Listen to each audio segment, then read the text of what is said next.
Investment on the basis of ESG is under fire again, this time in a legal challenge in New York. We hear from an expert what the plaintiffs have to show and what will be revealed if it goes to trial. Have a listen.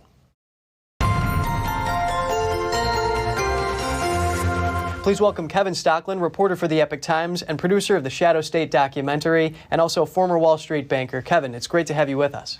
Thank you for having me on.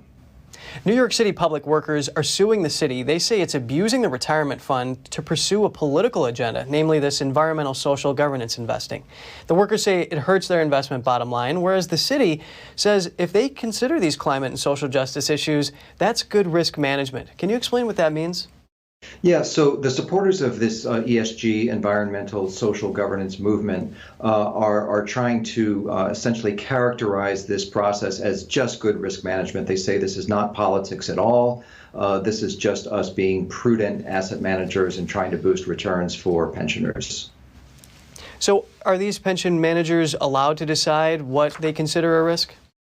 Well, New York is a very liberal state when it comes to their pension money. They are actually at a city and a state level mandating that their pension funds be taking ESG into consideration when they invest their money. So while 24 states on the conservative side have actually banned their pension money, their pension funds from investing according to ESG criteria, New York is one of the states that actually pushes their pension funds to invest this way. And so how much damage would the public workers have to show that ESG is causing in order for them to win in court? Well, it's going to be a very interesting decision, and I think a very interesting precedent whether or not this actually is a good investment tool or whether this is using your money to support political causes. But there have been reports from numerous academic sources: Harvard, University, Columbia, London School of Economics, University of South Carolina, Boston University, and they all suggest that ESG investing actually harms investment returns. Trying to quantify that, generally they've been between 75 basis points and a % reduction. But over time, losing a % on your returns makes an enormous difference to the funds that are available to you for retirement. In addition, the CEO of Vanguard, the world's second largest asset manager, and the chief investment officer of State Street, the world's third largest asset manager, have publicly come out in the last few months and said that there is no advantage whatsoever to ESG investing. So I think New York State is going to have a hard time defending what they're doing with this pension money. Kevin, if someone wants to put money away for their retirement and they invest in a private firm, they can move their money around if they don't like the way it's being invested, whereas these public workers have no choice because it's a public pension system. How does this play into this? Yeah, so as you say, with your private money, you do have options with your 401ks and things like that. State employees, it's different. So the pension funds are directed by the comptroller of the city of New York, also the comptroller of the state for state employees. So they're basically directing these funds, and these asset managers are deciding where this money is going and what causes they want to support.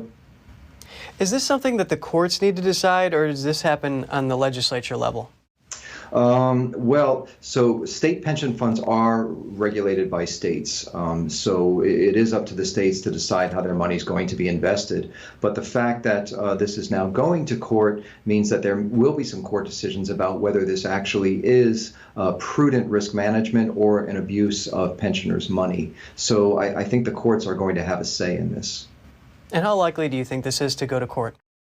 Well, the next step is that the state pension managers are going to try to get the case dismissed. Lawyers feel that they have a pretty strong case and that they're going to get through that, and this case will not be dismissed. So the next phase is going to be discovery. And these asset managers are going to have to hand over their correspondence, all these documents about how they make decisions, any collusion they may do with climate clubs like Climate Action 100 and things like that. So we're going to learn a lot about this process of how these investment managers make these decisions and whether they are in fact in the interest of pensioners or not.